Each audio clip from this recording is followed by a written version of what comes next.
sampai akhir. Tidak ada contohnya di zaman Nabi ini. Ini salah, itu salah, ini sesat. Kadang-kadang sampai mengkafirkan. Apa itu sebab utamanya? Sebab utamanya adalah kurangnya pengetahuan. Orang semakin luas pengetahuan, biasanya semakin mudah mentolerir yang berbeda pandangan. Biasanya begitu, Pak. Sejauh menyangkut pandangan yang masih punya dalil, itu seharusnya kita bisa mentolerir kalau ada dalil. Apalagi menyangkut masalah yang debatable, yang masih bisa diperdebatkan. Kecuali kalau sudah menyangkut keesaan Allah, kenabian Nabi Muhammad, kesucian Al-Quran, tidak ada kata kompromi, tidak ada perbedaan pendapat di kalangan ulama Allah itu esa. Tapi dalam akidah sendiri, Pak, akan kita jumpai ada rincian-rincian ulama itu berbeda pendapat. Di antara kekhususan atau karakter mazhab Ahlus Sunnah wal Jamaah sebagaimana digariskan oleh pendirinya, salah satu tokoh utamanya Imam Abul Hasan Al-Asy'ari sebelum beliau wafat, dikisahkan dalam kitab Tabyin Kadzib Al-Muftari karangan Ibnu Asakir. Imam Abul Hasan Al-Asy'ari menjelang wafatnya itu berkata kepada murid yang ada di sampingnya, "Ishhad alayya anni la ukaffiru ahadan min ahli hadhil qiblah." Bersaksilah, kata beliau sebelum wafat, aku tidak mengkafirkan salah seorang pun dari kaum muslim. Menyebutnya ahlul qiblah. Ahlul qiblah itu artinya orang muslim. Selama dia kiblatnya sama-sama kita, ada kelompok-kelompok menyimpang di zaman beliau itu dan banyak. Bapak kalau cek biografi beliau, Imam Abul Hasan Al-Asy'ari itu punya kitab namanya Maqalatul Islamiyyin wa Ikhtilaful Musallin. Tebal segini nih. Apa itu isinya? Isinya adalah pendapat sekte-sekte Islam yang jumlahnya ribuan itu. Dan beliau itu ahli sejarah. Di samping ahli ilmu akidah, beliau juga ahli sejarah. Segini. Itu nggak beliau kafirkan, Pak. Ya tentu kalau sudah melanggar pokok agama ya kafir. Kalau sudah mempertuhan selain Allah ya jelas. Tapi di antara kelompok-kelompok itu banyak juga yang sebetulnya paling jauh kita katakan sesat, tidak sampai kita katakan kafir. Ada kelompok namanya Mu'tazilah. Di antara mazhab Mu'tazilah itu pandangannya yajib 'alallahi, wajib bagi Allah Subhanahu wa taala as-shalah wal aslah. Kalau bagi Mu'tazilah itu, Pak, kalau orang berbuat taat, wajib bagi Allah memberikan pahala. Hukumnya wajib bagi Allah. Iya, bagi mazhab Mu'tazilah, mazhab menyimpang. Oh, sebagaimana wajib bagi Allah menyiksa orang-orang yang berbuat maksiat. Orang yang melakukan dosa besar, Pak, bagi mazhab Mu'tazilah, ini mazhab udah nggak ada sekarang. Tapi zaman Imam Abul Hasan Al-Asy'ari itu mazhab punya kekuatan, bahkan diadopsi sama penguasa. Makanya kalau kita baca kitab-kitab akidah banyak sekali bantahan untuk mazhab Mu'tazilah. Kalau udah nggak ada sekarang Mu'tazilah itu. Menurut mazhab Mu'tazilah, orang yang melakukan dosa besar, orang misalnya lagi minum khamar, malaikat Israel datang, dicabut nyawanya lalu minum khamar. Bagaimana nasibnya? Bagi mazhab Mu'tazilah, orang ini tidak disebut sebagai kafir, tidak disebut sebagai mukmin. Di antara dua kedudukan, manzilah bainal manzilatain, tapi dia akan diabadikan di neraka. Mazhab Khawarij, ada mazhab Khawarij. Mereka berpandangan orang yang melakukan dosa besar itu hukumnya kafir. Dan sekarang ada orang-orang yang mengkafirkan sesama muslim gara-gara amal perbuatan. Orang ziarah kubur disangkanya nyembah kuburan. Ada kan sebetulnya. Orang sholat di Gua Hiro disangkanya nyembah Gua Hiro. Padahal cuma sholat doang. Itu seujon itu. Bisa sedalam itu gitu ya, rasa buruk sangka kepada sama muslim. Amal perbuatan kemaksiatan yang dilakukan oleh seorang beriman dalam mazhab Khawarij itu bisa mengeluarkannya dari keimanan. Jadi orang kalau membunuh itu kafir sudah bagi mazhab Khawarij. Nah, datang mazhab Ahlus Sunnah wal Jamaah yang humanis, Pak. Artinya memperhatikan sisi kemanusiaan kita. Dalam mazhab Ahlus Sunnah yang melakukan, ada lagi mazhab Murji'ah. Mazhab Murji'ah bilang begini, la yadurru ma'al imani ma'asiyah kama la tanfa' ma'al kufri ta'ah. Kalau bagi mazhab Murji'ah, selama ada iman, maksiat itu nggak jadi masalah. Selama ada iman, maksiat nggak jadi masalah. Sebagaimana tidak berguna kalau orang kufur tapi melakukan ketaatan. Sekarang kalau ada orang kafir, nggak percaya Tuhan, nggak percaya Nabi, dia berbuat baik, kan sia-sia.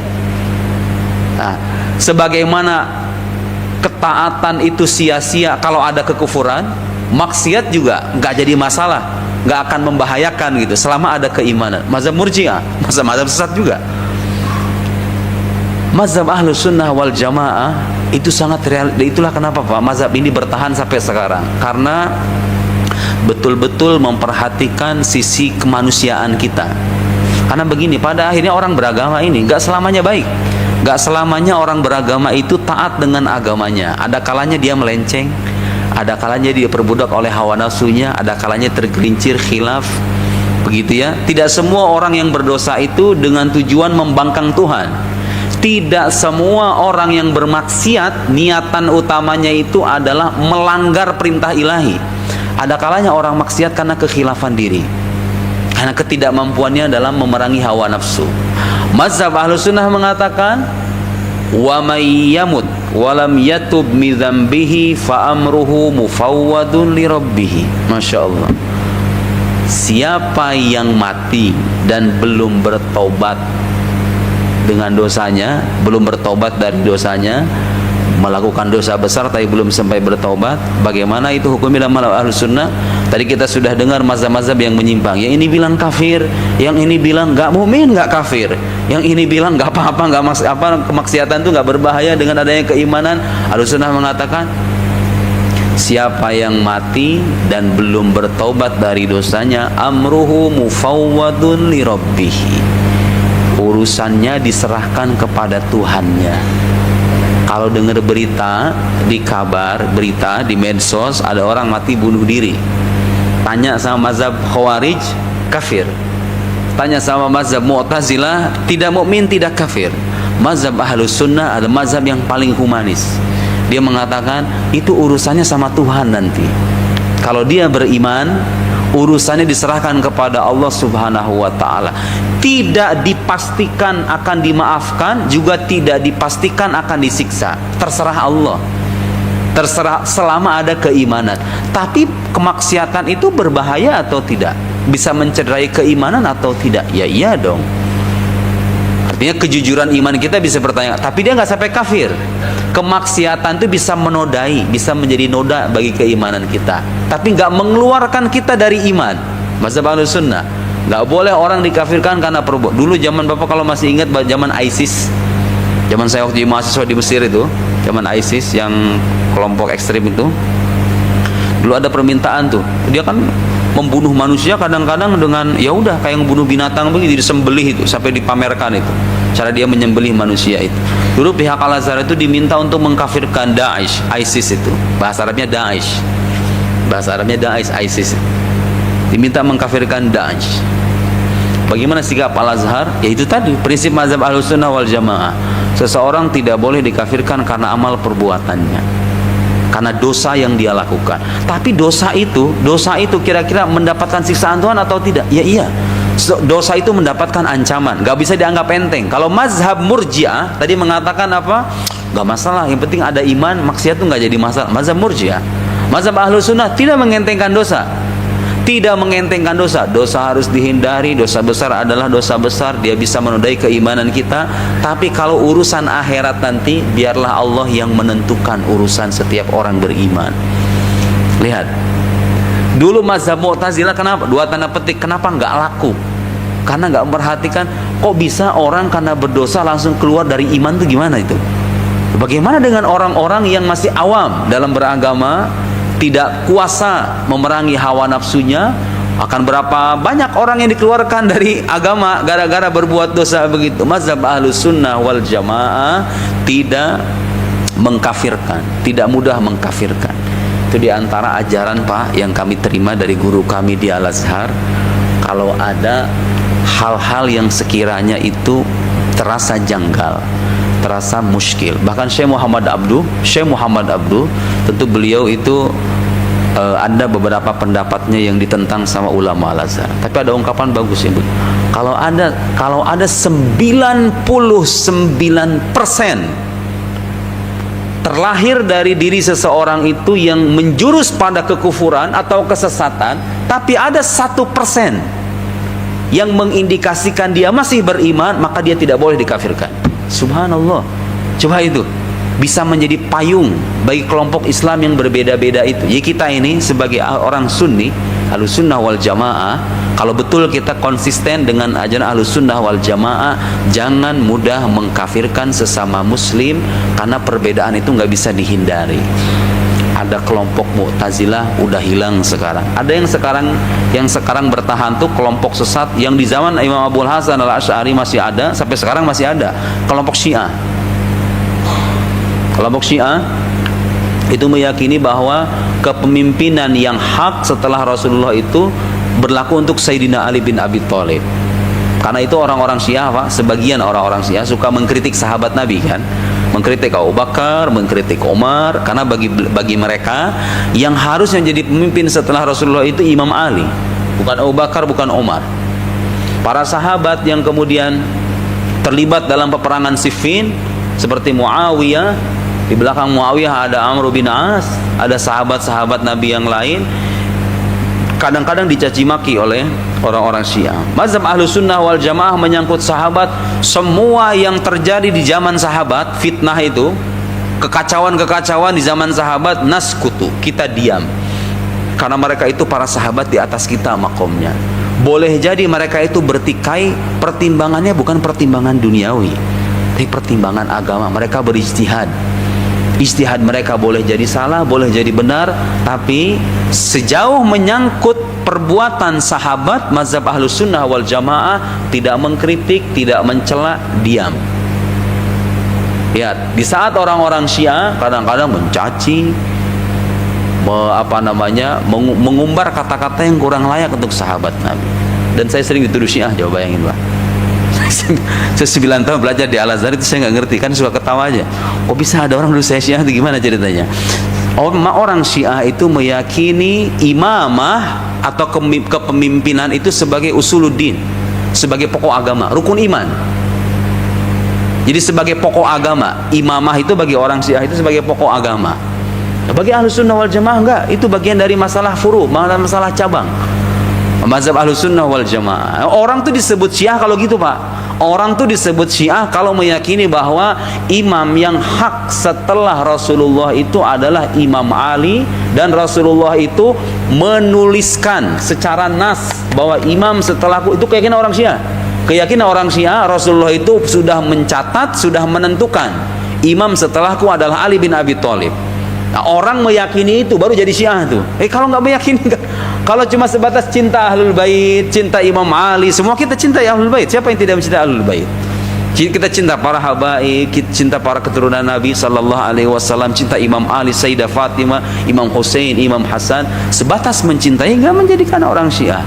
Menjadikan orang Syiah kalau dia meyakini imamah sebagai usuluddin, meyakini imam yang hak setelah Sayyidina Ali, lalu Abu Bakar, Umar dianggap menggosok, mengambil hak milik orang lain. Nah, itu orang Syiah begitu. Ahlus Sunnah wal Jamaah tidak memandang imamah sebagai usuluddin. Baik, saya akan menjelaskan apa itu Ahlus Sunnah wal Jamaah, dan kita tadi sudah menyinggung sedikit poin yang kira-kira untuk saat ini mazhab ini masih relevan, masih cocok untuk kita anut. Lihat itu diantara pandangan-pandangannya. Kalau ada orang berbuat dosa, tidak dikafirkan, juga tidak dientengkan, tapi kita serahkan urusannya kepada Tuhan. Rata-rata para pendosa kalau dengar kayak gini, Pak, tenang hatinya, ya kan? Para pendosa kalau misalnya kita kasih ajaran begini, mereka akan punya harapan kepada Tuhan, ya, betul nggak, Pak? Coba kalau dengar mazhab Mu'tazilah itu kayak begitu, yang mengatakan bahwa kamu itu dikatakan kafir enggak, dikatakan beriman enggak, tapi kamu diabadikan di neraka. Allahu Akbar. Terus gimana nanti saya pengen kembali sama Tuhan saya? Mendengar mazhab Khawarij langsung mengkafirkan, langsung minder mereka. Ahlus Sunnah wal Jamaah memberikan harapan kepada al-usah wal mudnibin, para ahli maksiat, orang-orang yang terjerumus ke dalam dosa besar, diberikan harapan kembali kepada Allah Subhanahu wa taala. Baik, ada satu pandangan, Pak, saya kira ini menarik dan perlu dikoreksi, ya.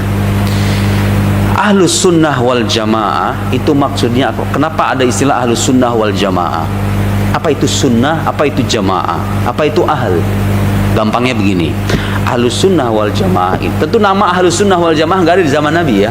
Bapak cek ahlus sunnah wal jamaah nggak ada di zaman Nabi. Memang ada sebagian riwayat menyebutkan Sayyidina Ibnu Abbas di sebuah riwayat dalam kitab tafsir, saya pernah membaca itu, Ibnu Abbas pernah menggunakan istilah ahlus sunnah wal jamaah itu.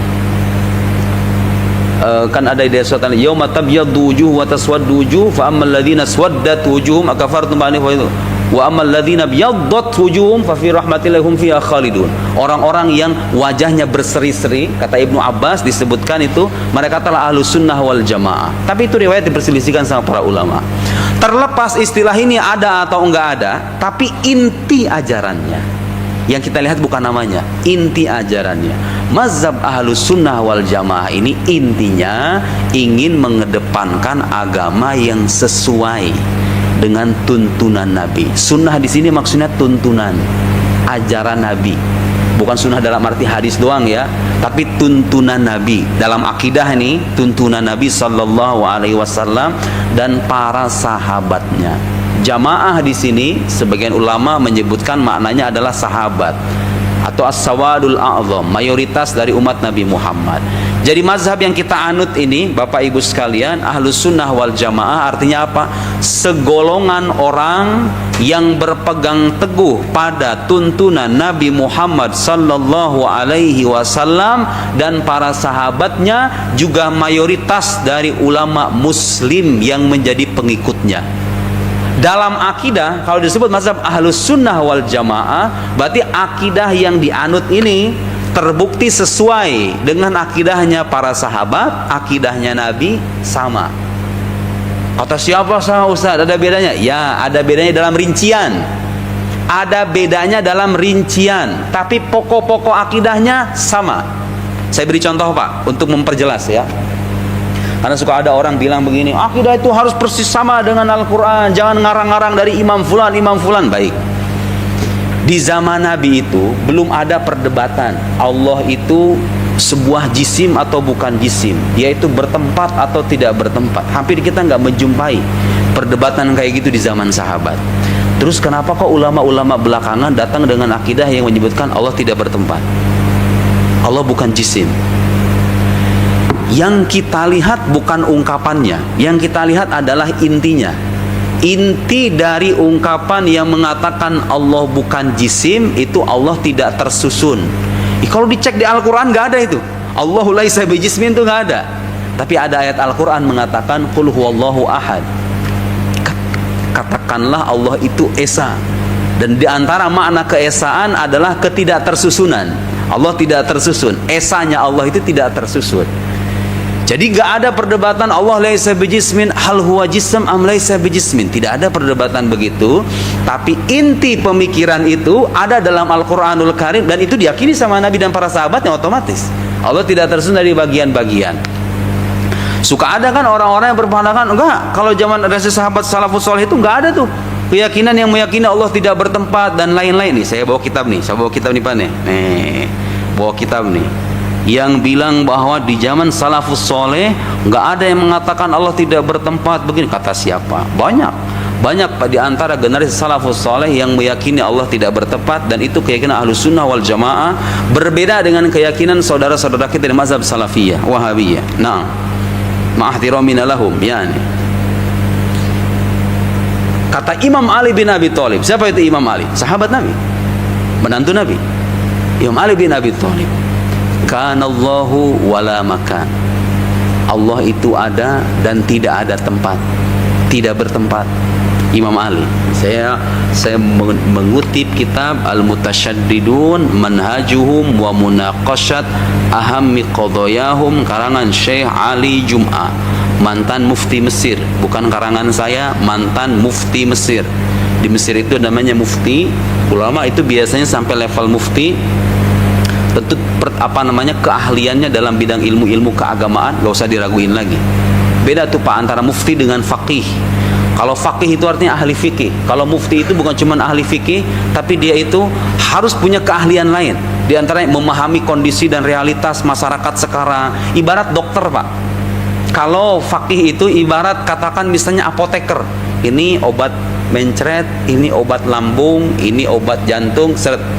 Kalau dokter itu kan tahu ini obat ini buat lambung. Tapi setelah mendiagnosa, oh, kamu nggak cocok pakai obat ini, pakai obat yang lain. Itu mufti itu begitu. Mufti itu nggak cuma harus paham agama, tapi dia harus paham dengan realitas keumatan yang berkembang di era sekarang. Jadi level keilmuan yang tinggi. Syekh Ali Juma mantan mufti Mesir mengutip dari kitab Al-Farqu Bainal Firaq kalangan Imam Al-Baghdadi, Imam Al-Sunnah wal Jamaah, mengutip dari sana kata Imam Ali, kanallahu wala makan, Allah itu ada dan tidak ada tempat. Wa huwal an alaihi wa huwal an ala ma alaihi kan. Dan sekarang dia ada sebagaimana adanya. Jadi kalau ditanya di mana Allah, Allah ada dengan dirinya sendiri. Bukan Allah di langit, Allah di aras, Allah duduk, Allah duduk tapi duduk tidak seperti kita. Itu bukan mazhab Ahlussunnah wal Jamaah. Mazhab Ahlussunnah wal Jamaah menyebutkan Allah itu maujudun qaimun bi nafsihi. Bapak hafal sifat 20? Wujud, qidam, baqa, mukhalafah, al-hawadis. Lanjutannya apa? Qiyamuhu binafsihi. Apa itu qiyamuhu binafsihi? Berada dengan dirinya sendiri, gak butuh sama yang lain, gak butuh sama. Mazhab Ahlussunnah wal Jamaah sesuai dengan salafus saleh. Dulu gak jadi bahan perdebatan kayak gini, Pak, karena gak muncul orang-orang aneh itu. Ya, akidah mereka itu sama dengan akidah yang kita anut sekarang. Allah tidak bertepat, Allah berbeda dengan makhluk, Allah maha kuasa, Allah maha berkehendak, Allah maha mengetahui.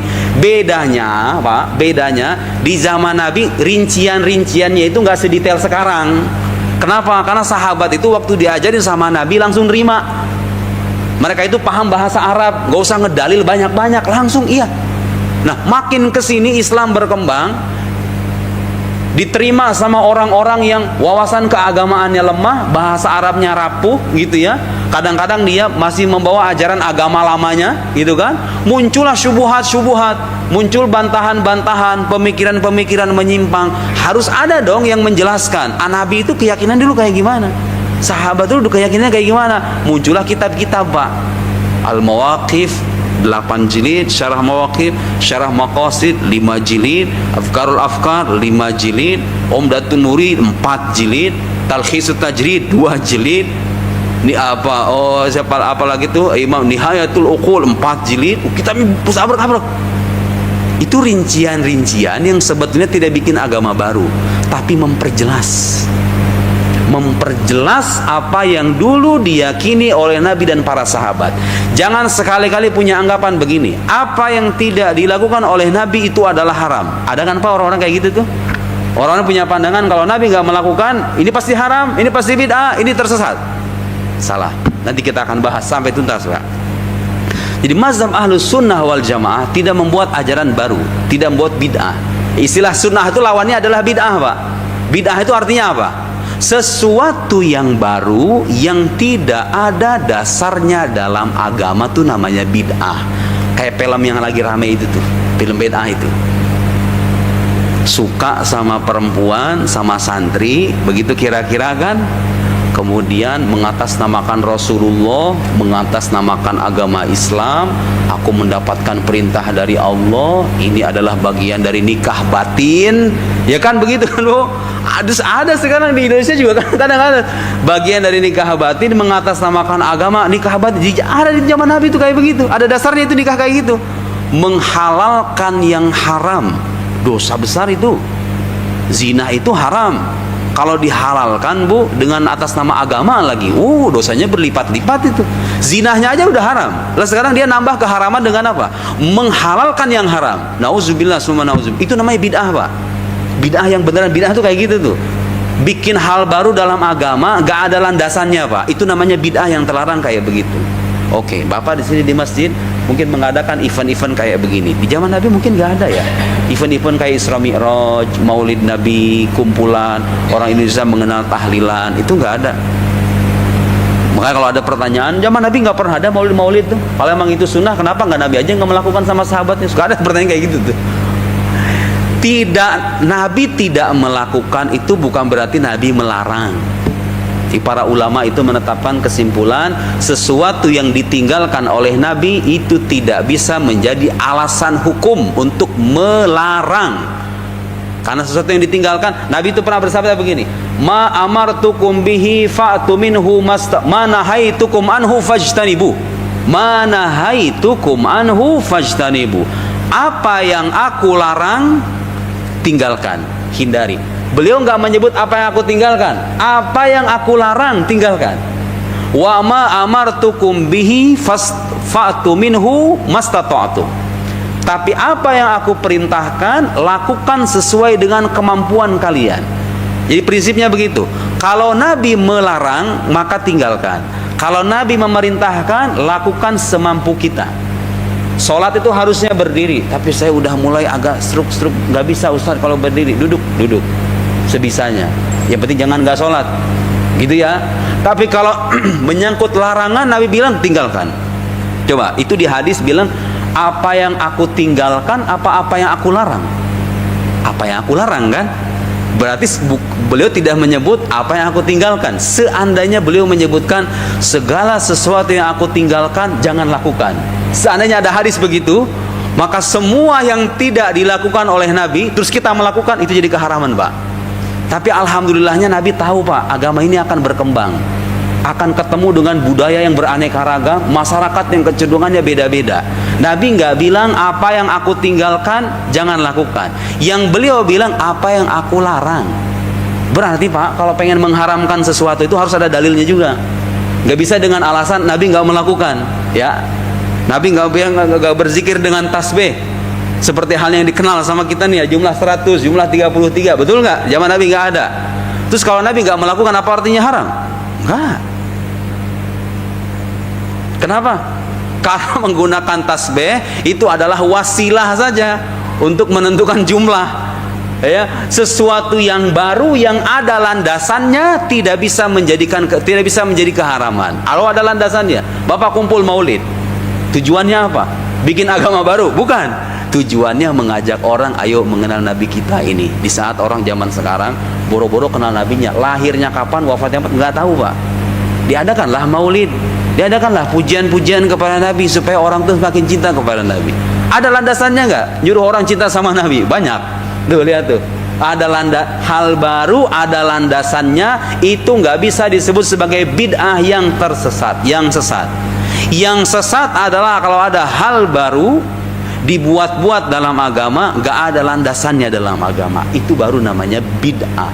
Nah, mazhab ahlus sunnah wal jamaah itu lawan dari mazhab yang mengusung bid'ah, Pak. Di antara bid'ah dalam masalah akidah itu kayak tadi tuh yang saya sebut.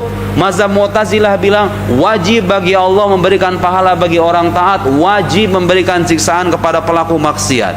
Di antara mazhab Mu'tazilah yang lain, bid'ahnya mazhab Mu'tazilah apa di antaranya? Allah Subhanahu wa taala hanya menciptakan kebaikan, tidak menciptakan keburukan. Allahu Akbar. Mazhab Mu'tazilah itu begitu. Seolah Tuhannya itu hanya menguasai kebaikan saja, keburukan tidak dikuasai. Tuh lihat. Mazhab Syiah punya bid'ah, mereka meyakini imamah sebagai usuluddin. Di saat Nabi tidak menjadikan imamah sebagai usuluddin, bid'ah. Muncul ahlus sunnah wal jamaah itu mengajak orang-orang, ayo kita kembali kepada ajaran Nabi, tuntunan Nabi, akidahnya Nabi, dan akidahnya para sahabat atau generasi salafus saleh. Baik. Jadi keyakinan, di antara keyakinan yang sekarang cukup masif disalahartikan oleh sebagian orang itu keyakinan Allah tidak bertempat. Ada orang mengira itu tidak pernah diyakini oleh generasi salafus saleh. Banyak ternyata. Imam Abu Hanifah, mazhab Hanafi, salafus saleh. Imam Abu Hanifah ketika ditanya, "Ara'aita law qila aina Allah?" Kalau seandainya dikatakan di mana Allah, ini jawaban Imam Abu Hanifah, Pak. Bukan jawaban saya. Imam Abu Hanifah kalau ditanya aina Allah, jawabannya kata beliau, "Kanallahu wala makan." Allah itu ada dan tidak bertempat. Imam Abu Hanifah. Jadi akidah yang kita anut ini akidah salafus saleh. Wala makan qabla ayyakhluqal khalq. Enggak ada tempat sebelum Allah menciptakan makhluk. Tempat itu baru ada dengan adanya makhluk. Sebelum adanya makhluk nggak ada tempat. Allah ada sebelum adanya makhluk, berarti Allah tidak bertempat. Sangat rasional. Akidah Ahlussunnah wal Jamaah. Imam Syafi'i, Masya Allah, Imam Syafi'i, imam kita. Kata Imam Syafi'i, innahu ta'ala kana wala makan. Allah itu ada, la makan, tidak bertempat Allah itu. Nah, itu sebagai contoh. bahwa keyakinan yang memerinci akidah salafus soleh itu tidak bisa disebut sebagai bid'ah. Nanti muncul rincian dalil-dalil tuh. Apa buktinya Allah tidak bertempat?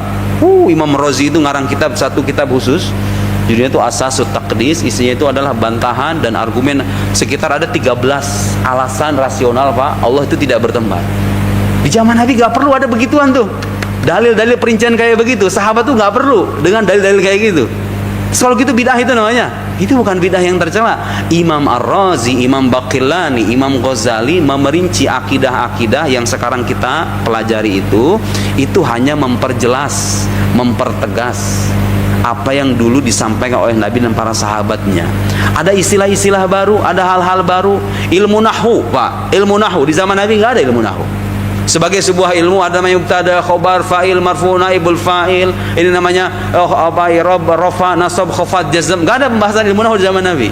Tapi ilmu nahwu itu muncul sebagai upaya apa? Memperjelas pemahaman terkait Al-Qur'anul Karim dan bahasa Arab. Ilmu nahwu muncul, ilmu usul fiqih, ilmu itu bid'ah. Ilmu-ilmu yang kita pelajari di pesantren itu bid'ah semua itu. Tapi bid'ah yang bagus. Kenapa? Karena itu membantu kita memahami agama dengan baik dan benar. Sekarang muncul nih Pak, orang-orang yang merasa kalau kita pengen kembali ke Islam yang otentik, yang asli, kembali ke Al-Quran dan Sunnah begini langsung baca. Ada. Tanpa mempelajari ilmu-ilmu yang dirumuskan oleh para ulama. Dengan alasan apa katanya? Nabi itu kan ketika bersabda berwasiat kepada para taraktu fikum amrain.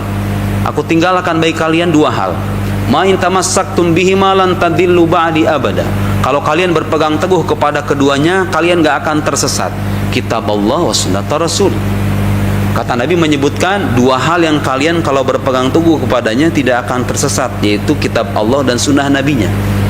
Muncullah orang-orang zaman sekarang mengira kalau kita ingin kembali kepada Islamnya yang asli, harus kembali kepada Al-Quran, kembali kepada sunnah. Itu benar. Tapi untuk kembali kepada Al-Quran, kembali kepada sunnah harus ada alatnya, harus ada alat, harus ada perantaranya. Kita nggak bisa, nggak ada waktu buat belajar bahasa Arab, nggak ada waktu buat belajar ilmu nahwu, ilmu saraf, ilmu balaghah, usul fikih dan lain, qawaidul istinbat, qawaidul tafsir dan lain-lain. Tanya sama ulama. Muncullah ulama dalam mazhab fikih namanya Imam Syafi'i. Kita bermazhab Syafi'i tujuannya mengikuti Al-Quran dan Sunnah melalui orang yang lebih paham Al-Quran dan Sunnah ketimbang kita. Namanya Imam Syafi'i. Jadi bermazhab itu hakikatnya kita ngikuti Nabi, kita ngikuti Al-Quran, kita ngikuti Sunnah melalui orang yang lebih terpercaya. Imam Abul Hasan Al-Asy'ari. Saya tadi menyebut Imam Abul Hasan Al-Asy'ari, gak bikin agama baru. Beliau punya jasa besar dalam merumuskan akidah Ahlus Sunnah wal Jamaah, membantah Mu'tazilah, membantah Syiah, Musyabbihah, Mujassimah. Punya jasa besar dalam memperteguh akidah, memperjelas, memerinci. Dinisbatkan mazhab Ahlus Sunnah ke Imam Abul Hasan Al-Asy'ari. Bukan beliau yang bikin sebenarnya. Itu hanya penisbatan karena sosok ini punya jasa besar. Hakikatnya, nih dengarkan Pak, kata Syekh Ali Jum'ah, akidahnya Nabi Muhammad, akidahnya sahabat, ya akidahnya Asy'ariyah itu, akidahnya para penganut Imam Abul Hasan Al-Asy'ari itu, akidahnya sama. Bukan kalau saya yang bilang orang nggak pada percaya.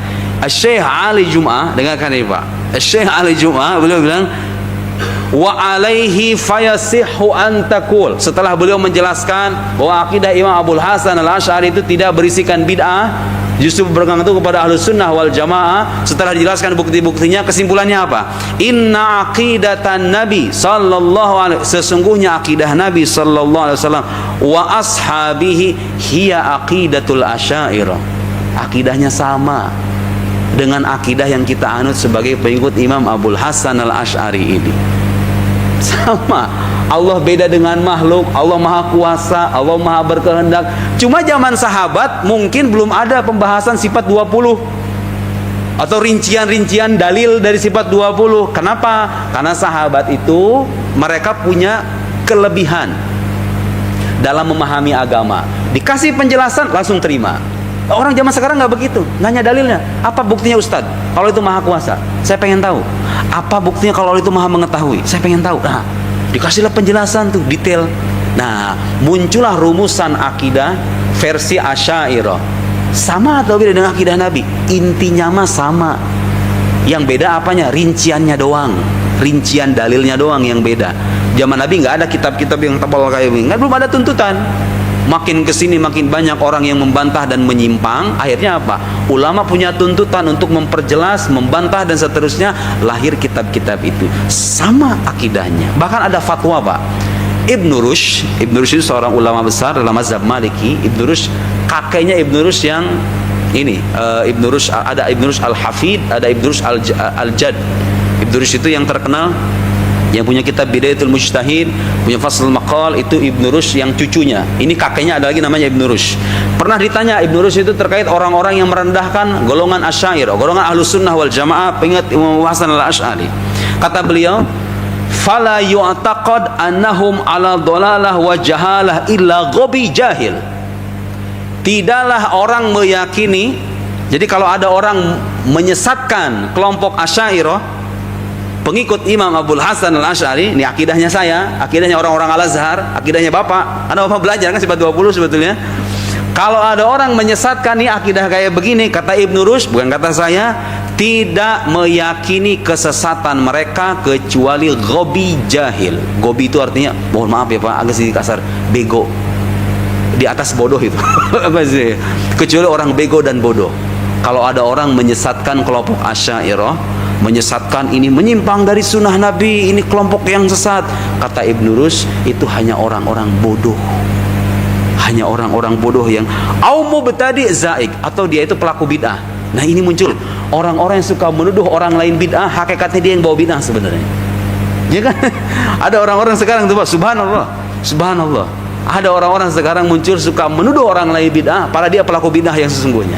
Kata Ibnu Rushd, kalau ada orang suka membidah-bidahkan, menyesatkan Asy'ariyah, itu orang pelaku bidah yang sesungguhnya, kata Ibnu Rushd. Subhanallah.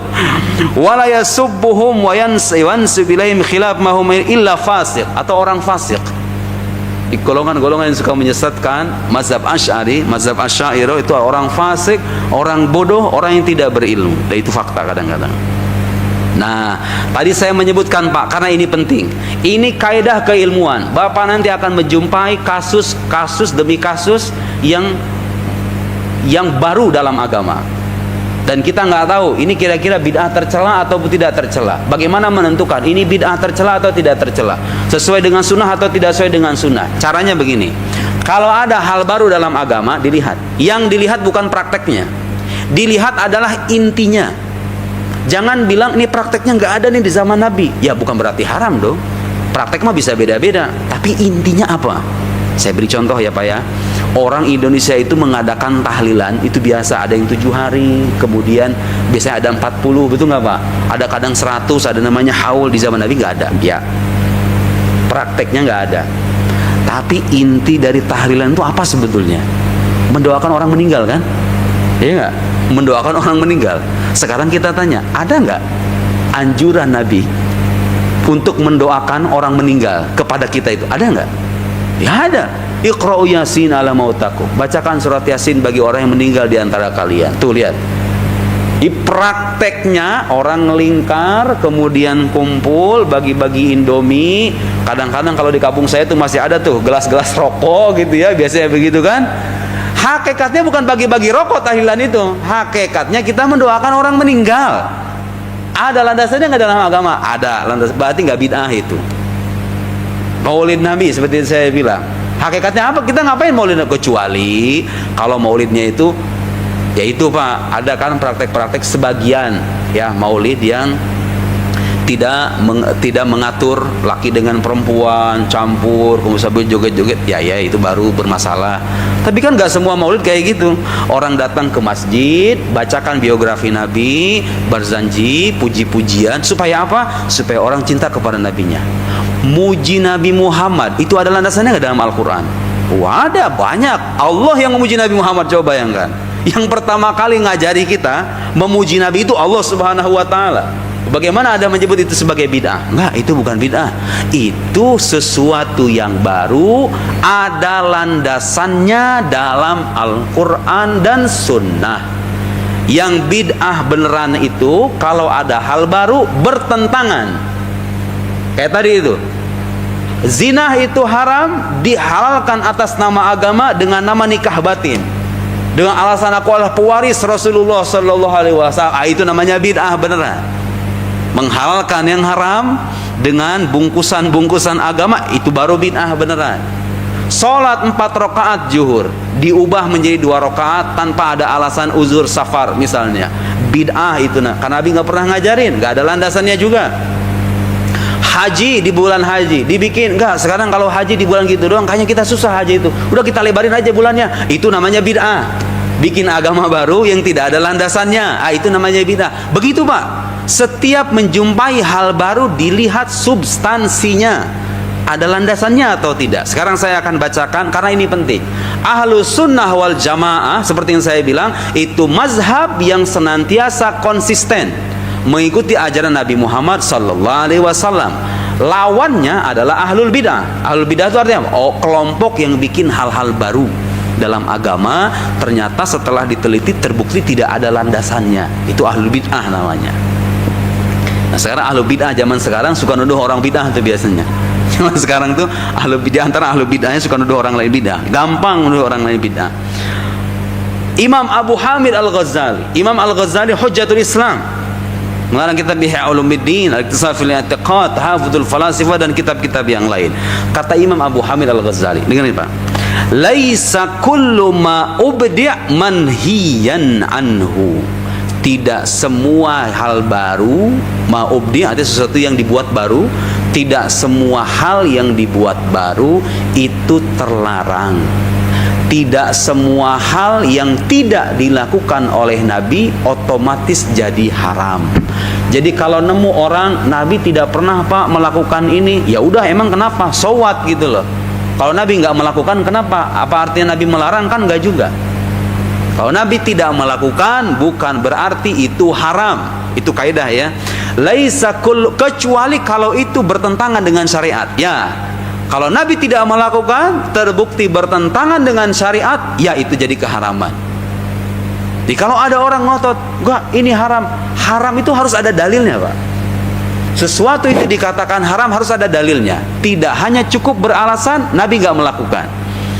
Balil manhi anhu. Nah, kata Imam Abu Hamid Al-Ghazali, yang terlarang itu bid'atun tudad sunnah thabita, bid'ah yang bertolak belakang atau menentang sunnah yang tetap.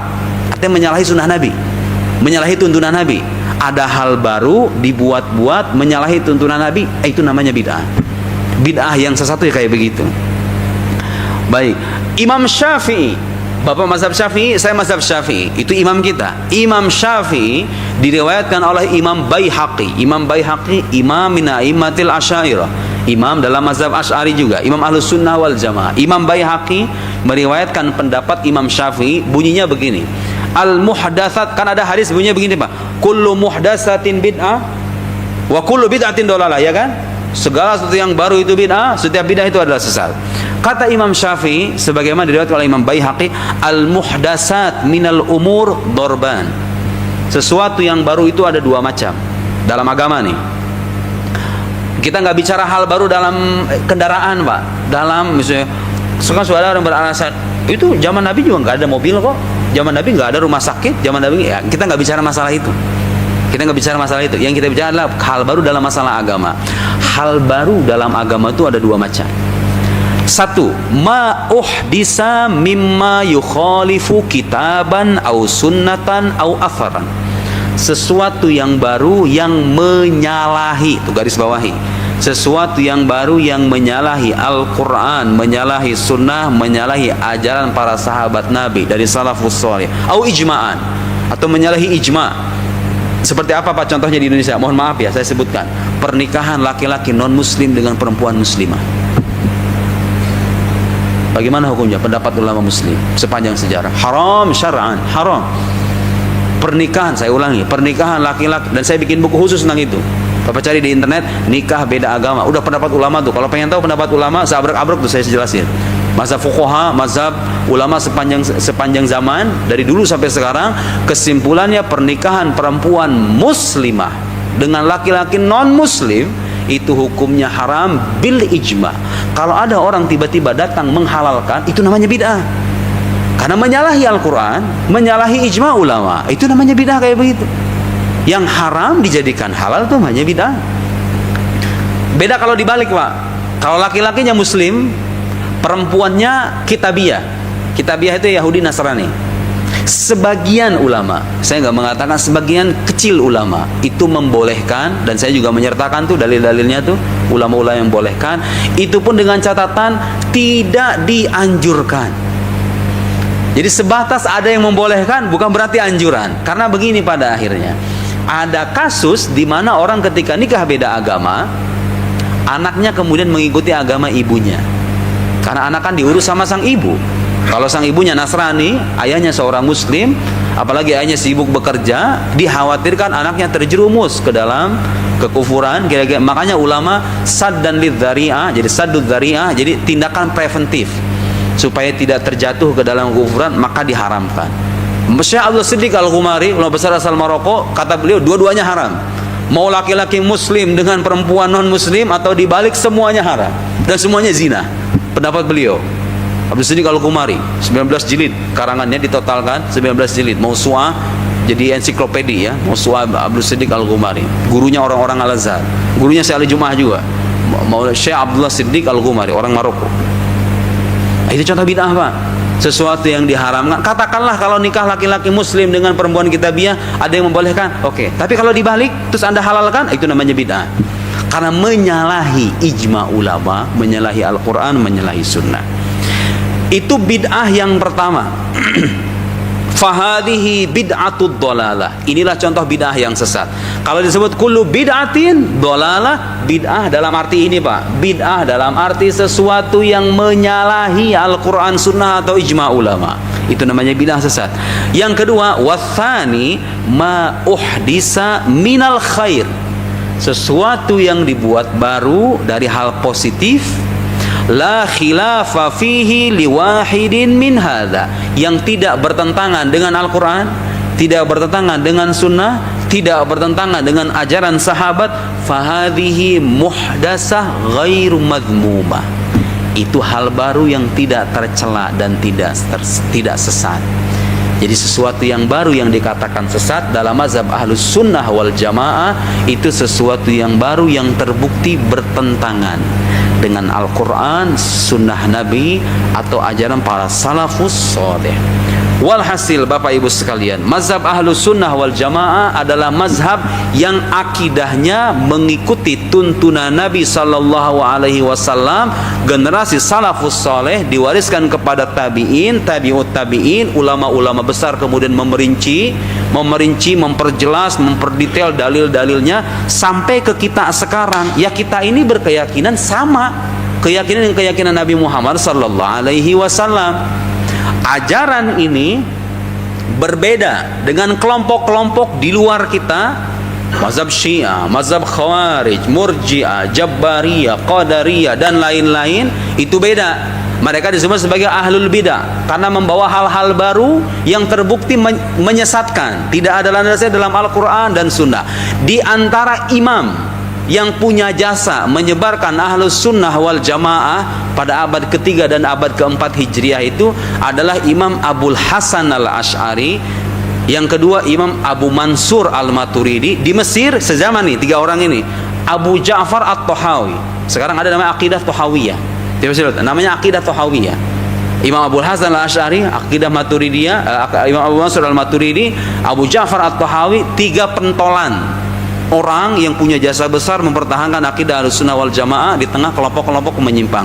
Karena itu sekarang dinisbatkan akidah ini kepada beliau-beliau ini. Imam Ghazali pengikutnya Imam Abu Hasan al-Ash'ari, Imam Baqillani pengikutnya Imam Abu Hasan al-Ash'ari, As-Sabuni pengikut Abu Mansur al-Maturidi, An-Nasafi Abu Mansur al-Maturidi. Itu penisbatan ini biasa. Bukan berarti ini bikin agama baru, tapi itu hanya sebatas penisbatan karena mereka punya jasa besar dalam mewariskan ajaran Nabi dan para sahabatnya kepada kita semuanya. Saya kira demikian. Mudah-mudahan sebagai materi ini cukup untuk memperjelas dan memperkokoh keyakinan kita menyangkut ajaran akidah Ahlus Sunnah wal Jamaah. Nah,